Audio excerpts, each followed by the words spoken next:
আজকে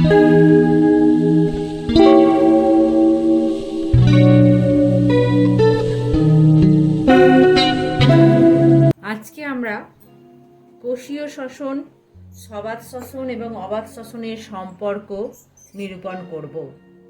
আমরা জানি সবাত শ্বসনে মুক্ত অক্সিজেনের উপস্থিতিতে কোষীয় খাদ্যবস্তু জারিত হয়ে শক্তি উৎপন্ন হয়। তাছাড়া উপজাত বস্তু হিসেবে কার্বন ডাইঅক্সাইড এবং জল উৎপন্ন হয়।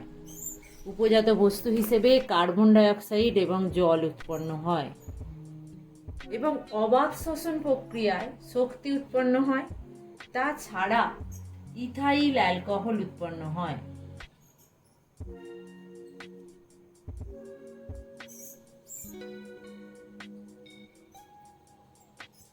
কহল, কার্বন ডাইঅক্সাইড এবং ল্যাকটিক অ্যাসিডও উৎপন্ন হয়। বোঝা গেল? তাহলে আজকে দেখব এই সবাত শ্বসন এবং অবাত শ্বসনের মধ্যে সম্পর্কটা কি। এই যে কোষস্থ খাদ্য প্রধানত শ্বসনে যে মুখ্য ভূমিকা গ্রহণ করে সে হচ্ছে গ্লুকোজ। গ্লুকোজকে ওই জন্যেই শ্বসনের আরম্ভ বিন্দু বলা হয়। এগুলো আমরা আগে আলোচনা করেছি। এই গ্লুকোজ সবাত শ্বসন এবং অবাত শ্বসনের সাধারণ একটি পর্যায়, যেটাকে বলা হয় ইএমপি পথ। তিনজন বিজ্ঞানীর নাম অনুসারে এইটার নাম হয়েছে ইএমপি পথ: এমডেন, মেবারহক, পার্নেস পথ বা গ্লাইকোলাইসিস, যেখানে মুক্ত অক্সিজেন প্রয়োজন হয় না। এই সাধারণ পথে সাধারণ পর্যায়ে 1 অণু গ্লুকোজ, 2 অণু পাইরুভিক অ্যাসিড উৎপন্ন হয় বিভিন্ন উৎসেচকের সাহায্যে। এই পাইরুভিক অ্যাসিড এবার সবাত শ্বসন এবং অবাত শ্বসন দুটি আলাদা আলাদা পথে। পাইরুভিক অ্যাসিড কি হয়, সবাত শ্বসনে অক্সিজেনের উপস্থিতিতে কি লাগে, সবাত শ্বসনে লাগে অক্সিজেন। এটা আমি বলছি সবাত শ্বসনের ক্ষেত্রে। সবাত শ্বসনে অক্সিজেনের উপস্থিতিতে এই পাইরুভিক অ্যাসিড ক্রেবস চক্রে প্রবেশ করে, টিসিএ চক্রে প্রবেশ করে। টিসিএ চক্র ও ইটিএস, এটাকে বলা হচ্ছে প্রান্তীয় শ্বসন। টিসিএ চক্র এবং প্রান্তীয় শ্বসন এই প্রক্রিয়ায় উৎপন্ন করে কার্বন ডাইঅক্সাইড প্লাস জল প্লাস 686 কিলো ক্যালোরি শক্তি। বোঝা গেল? এইটা হচ্ছে সবাত শ্বসনের পর্যায়।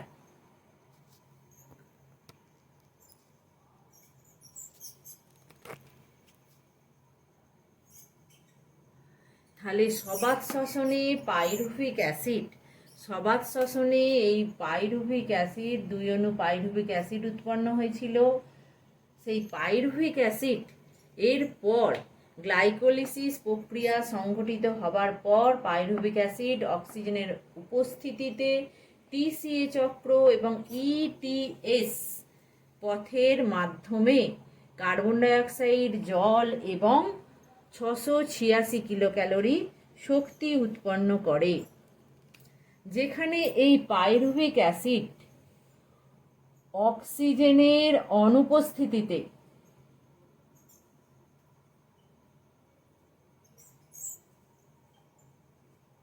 পাইরুভিক অ্যাসিড অক্সিজেনের অনুপস্থিতিতে কি সংগঠিত হয়? অক্সিজেনের অনুপস্থিতিতে অণুজীব বা পেশি কোষে অণুজীবের সাহায্যে বা আমাদের পেশি কোষে পেশিতে কি তৈরি করে?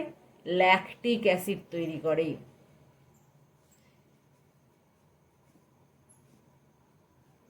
এই পেশিতে ল্যাকটিক অ্যাসিড তৈরি করার সময় পেশি ক্লান্ত হয়ে যায়। তাছাড়া ইস্ট এবং অন্যান্য অণুজীবের সাহায্যে অক্সিজেনের অনুপস্থিতিতে কি উৎপন্ন করে পাইরুভিক অ্যাসিড থেকে? Ethyl alcohol.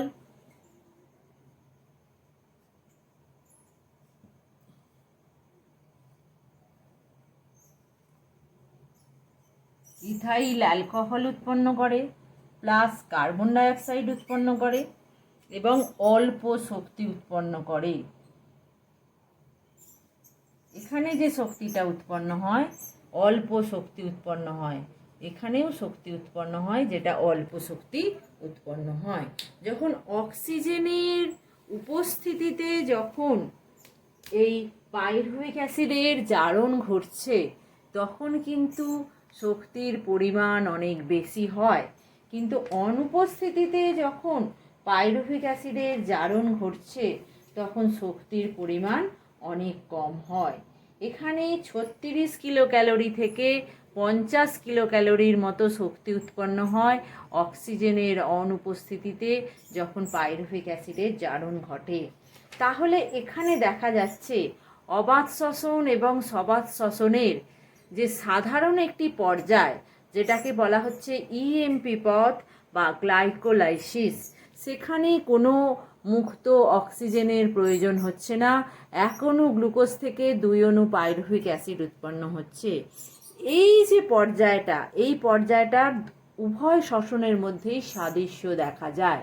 এর পরের যে পর্যায়, সেই পরের পর্যায়ে সবাত শ্বসনে মুক্ত অক্সিজেনের প্রয়োজন হয় এবং অবাত শ্বসনে মুক্ত অক্সিজেনের প্রয়োজন হয় না। সবাত শ্বসনে মুক্ত অক্সিজেনের প্রয়োজন হয় বলে এখানে শক্তির পরিমাণ অনেক বেশি। 1 অণু গ্লুকোজ থেকে টোটাল 686 কিলো ক্যালোরি শক্তি উৎপন্ন হয়, কিন্তু অবাত শ্বসনে এই যে জারণ ঘটে, এটা অক্সিজেনের অনুপস্থিতিতে জারণ ঘটে বলে এখানে শক্তির পরিমাণ অনেক কম হয়। 36 কিলো ক্যালোরি থেকে 50 কিলো ক্যালোরির মতো শক্তি উৎপন্ন হয়। এরপর আজকে আমরা দেখব এই যে গ্লাইকোলাইসিস প্রক্রিয়া, এই গ্লাইকোলাইসিস প্রক্রিয়াটা আমরা আলোকপাত করব। এই গ্লাইকোলাইসিস প্রক্রিয়াটার দুটো দশায় সম্পন্ন হয়। একটা হচ্ছে এ শক্তি ব্যয়কারী দশা বা প্রস্তুতি দশা বা শক্তি বিনিয়োগকারী দশা, এবং বি হচ্ছে শক্তি উৎপাদনকারী দশা বা শক্তি পরিশোধনকারী দশা। প্রথমে আমরা শক্তি ব্যয়কারী দশা বা প্রস্তুতি দশা সম্বন্ধে আলোকপাত করব। এই দশার প্রথমে গ্লুকোজ অণু, 1 অণু গ্লুকোজ লাগছে। 1 অণু গ্লুকোজ থেকে তৈরি হচ্ছে গ্লুকোজ 6 ফসফেট।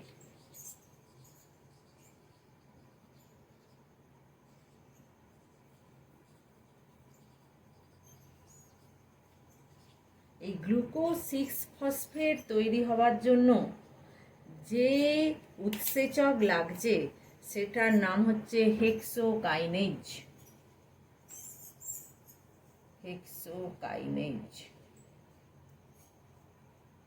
হেক্সোকাইনেজ উৎসেচকের প্রভাবে গ্লুকোজ এটিপি অণু খরচ করে এখানে 1 অণু এটিপি খরচ হচ্ছে।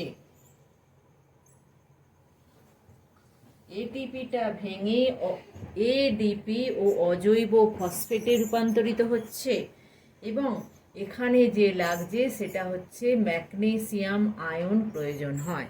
বোঝা গেল? তাহলে এটা হচ্ছে প্রথম বিক্রিয়া। তাহলে গ্লুকোজ ভেঙে গ্লুকোজ 6 ফসফেট তৈরি হলো। এরপরে কি ঘটে? এই গ্লুকোজ 6 ফসফেট থেকে ফ্রুক্টোজ 6 ফসফেট তৈরি হয়। এই যে গ্লুকোজ 6 ফসফেট ফসফোগ্লুকো আইসোমারেজ উৎসেচকের প্রভাবে ম্যাগনেসিয়াম আয়নকে কাজে লাগিয়ে ফ্রুক্টোজ 6 ফসফেট তৈরি করছে এই বিক্রিয়ায়। এরপরে দেখি ফ্রুক্টোজ 6 ফসফেট থেকে কি উৎপন্ন হচ্ছে। এরপর ফ্রুক্টোজ 6 ফসফেটটা ফসফোফ্রুক্টোকাইনেজ উৎসেচকের প্রভাবে ম্যাগনেসিয়াম আয়নকে কাজে লাগিয়ে তৈরি হচ্ছে ফ্রুক্টোজ 1,6 বিস ফসফেট। ফ্রুক্টোজ 1,6 বিস ফসফেট এবার কি করে সেটা দেখব। এরপর ফ্রুক্টোজ 1,6 বিস ফসফেট অ্যালডোলেজ উৎসেচকের প্রভাবে 3-ফসফোগ্লিসারালডিহাইড তৈরি করছে এবং 1,3-ডাইহাইড্রক্সি অ্যাসিটোন ফসফেট তৈরি করছে। এই যে 3-ফসফোগ্লিসারালডিহাইড এও 1,3-ডাইহাইড্রক্সি অ্যাসিটোন ফসফেট, এরা দুজনে উভমুখী বিক্রিয়া দেখা যাচ্ছে, অর্থাৎ 3-ফসফোগ্লিসারালডিহাইড থেকে ডাইহাইড্রক্সি অ্যাসিটোন ফসফেট তৈরি হচ্ছে বা ডাইহাইড্রক্সি অ্যাসিটোন ফসফেট 3-ফসফোগ্লিসারালডিহাইড তৈরি করছে। বোঝা গেল? এরপরে নয়, এটা ড। এরপরে কি তৈরি হচ্ছে? এই যে বিক্রিয়াটা সংঘটিত হচ্ছে 3-ফসফোগ্লিসারালডিহাইড এবং 1,3-ডাইহাইড্রক্সি অ্যাসিটোন ফসফেটের মধ্যে, এখানে টায়োস ফসফেট আইসোমারেজ উৎসেচকটি ক্রিয়া করছে। বোঝা গেল?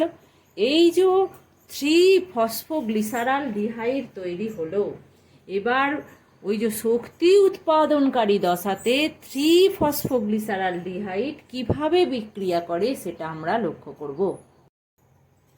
শক্তি উৎপাদনকারী দশা বা শক্তি পরিশোধনকারী দশাতে 3-ফসফোগ্লিসারালডিহাইড ফসফরিক অ্যাসিড ও গ্লিসারালডিহাইড ডিহাইড্রোজিনেজ উৎসেচকের সাহায্যে, তাহলে 3-ফসফোগ্লিসারালডিহাইডটা ফসফরিক অ্যাসিড এবং গ্লিসারালডিহাইড ডিহাইড্রোজিনেজ উৎসেচককে কাজে লাগিয়ে 2 অণু 1,3-বিস-ফসফোগ্লিসারিক অ্যাসিড উৎপন্ন করছে। এখানে 2 অণু NAD কিসে পরিণত হচ্ছে? NADH+H+ পরিণত হচ্ছে। এরপর এই 1,3-বিস-ফসফোগ্লিসারিক অ্যাসিড ফসফোগ্লিসারেট কাইনেজ উৎসেচকের সাহায্যে 3-ফসফোগ্লিসারিক অ্যাসিডে পরিণত হচ্ছে।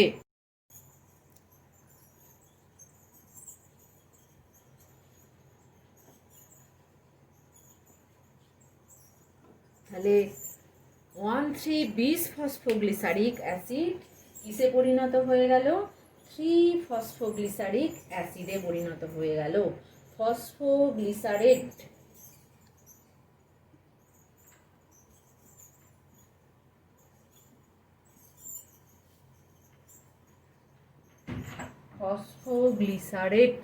কাইনেজ উৎসেচকের প্রভাবে। বোঝা গেল? এখানে কিন্তু 2 অণু ADP অজৈব 2 অণু ফসফেটের সঙ্গে যুক্ত হয়ে কি তৈরি করলো? 2 অণু ATP তৈরি করলো এই বিক্রিয়াটায়। বোঝা গেল? 2 অণু ADP অজৈব ফসফেটের সঙ্গে যুক্ত হয়ে 2 অণু ATP তৈরি করলো। বোঝা গেল? তাহলে এখানে 2 অণু ATP পাওয়া গেল। এরপরে এই যে 3-ফসফোগ্লিসারিক অ্যাসিড তৈরি করলো, এটা তৈরি করলো 2-ফসফোগ্লিসারিক অ্যাসিড। 2 অণু 2-ফসফোগ্লিসারিক অ্যাসিড উৎপন্ন করলো। এই যে 3-ফসফোগ্লিসারিক অ্যাসিড থেকে 2-ফসফোগ্লিসারিক অ্যাসিড উৎপন্ন হলো, এতে লাগলো ফসফোগ্লিসারেট মিউটেজ। ফসফোগ্লিসারেট মিউটেজ উৎসেচক এতে প্রয়োজন হলো। এরপরে 2-ফসফোগ্লিসারিক অ্যাসিড যে তৈরি হলো, এই ফসফোগ্লিসারিক অ্যাসিড থেকে তৈরি হলো 2-ফসফোএনল পাইরুভিক অ্যাসিড।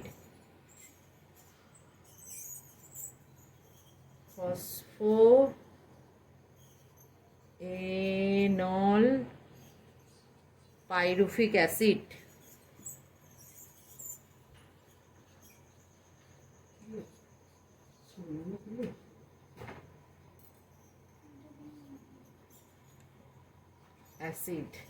এই যে 2-ফসফোএনল পাইরুভিক অ্যাসিড উৎপন্ন হলো। এতে যে উৎসেচক লাগলো সেই উৎসেচকের নাম হচ্ছে এনোলেজ। এখানে কি হয়, জল বেরিয়ে যায়, জলের নির্গমন ঘটে।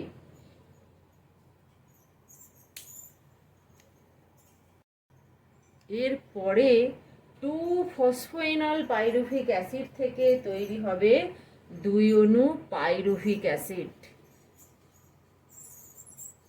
2 অণু পাইরুভিক অ্যাসিড। এই যে 2 অণু পাইরুভিক অ্যাসিড উৎপন্ন হলো, এখানে কিন্তু 2 অণু এডিপি 2 অণু অজৈব ফসফেটের সাথে যুক্ত হয়ে 2 অণু এটিপি উৎপন্ন করলো। এবং এখানে যে উৎসেচকটা কাজে লাগলো, এই উৎসেচকটার নাম হচ্ছে পাইরুভেট কাইনেজ। এবং এখানে এমজি আয়ন লাগছে, এখানেও লাগে এমজি আয়ন। এই যে এনোলেজ উৎসেচক যেখানে কাজ করছে সেখানেও লাগে এমজি আয়ন। তাহলে এই গেল যে বিক্রিয়া, যেখান থেকে আমরা কি করলাম, গ্লুকোজটা বিভিন্ন উৎসেচকের সাহায্যে কি তৈরি করলো, 1 অণু গ্লুকোজ থেকে 2 অণু পাইরুভিক অ্যাসিড উৎপন্ন করলো। এই 2 অণু পাইরুভিক অ্যাসিড উৎপন্ন হওয়া, এটাই হচ্ছে গ্লাইকোলাইসিস প্রক্রিয়ার মূল বিষয়। এই পাইরুভিক অ্যাসিড, এবার পাইরুভিক অ্যাসিডের জারণ ঘটবে। পাইরুভিক অ্যাসিডের জারণের ফলে অ্যাসিটাইল কোএনজাইম এ তৈরি হবে এবং অ্যাসিটাইল কোএনজাইম এ তারপর ক্রেবস চক্র এবং প্রান্তীয় শ্বসনের মাধ্যমে কার্বন ডাই অক্সাইড, জল এবং শক্তির মুক্তি ঘটবে।